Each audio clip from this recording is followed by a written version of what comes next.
Unraveling the Mystery of the Dry Martini. Hello, everyone. Today, we're going to explore a phrase that's both simple and sophisticated: dry martini. This phrase is not just about a drink.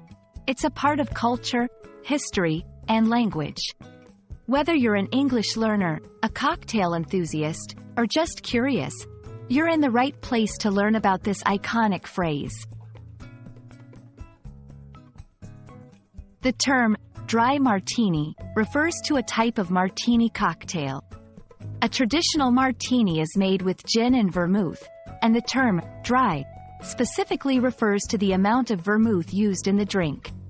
In a dry martini, the amount of vermouth is less than in a regular martini. The drier the martini, the less vermouth it contains. This can range from a small splash of vermouth to merely coating the glass with it. The word dry in dry martini has a fascinating history. In the context of drinks, dry usually refers to the lack of sweetness. Vermouth, a key ingredient in martinis, is a type of wine that can be sweet or dry. So, a dry martini means that either dry vermouth is used, or the quantity of any vermouth is reduced, resulting in a less sweet, more potent gin flavor. The phrase, dry martini, is not just about the drink. It's an icon in popular culture. It's been popularized in films, books, and even by famous personalities like James Bond. The classic line, shaken, not stirred, often refers to Bond's preference for a particularly dry martini.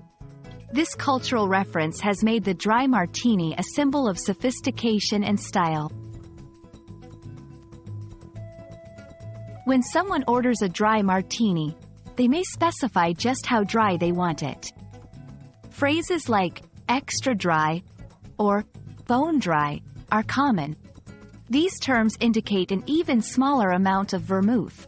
In conversation, the phrase dry martini is often used to imply a preference for strong, less sweet beverages, or metaphorically, to refer to something straightforward and unembellished.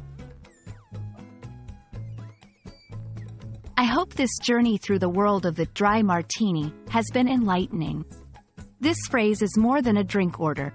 It's a piece of linguistic and cultural history. Remember, language learning isn't just about grammar and vocabulary, it's about understanding the stories behind the words.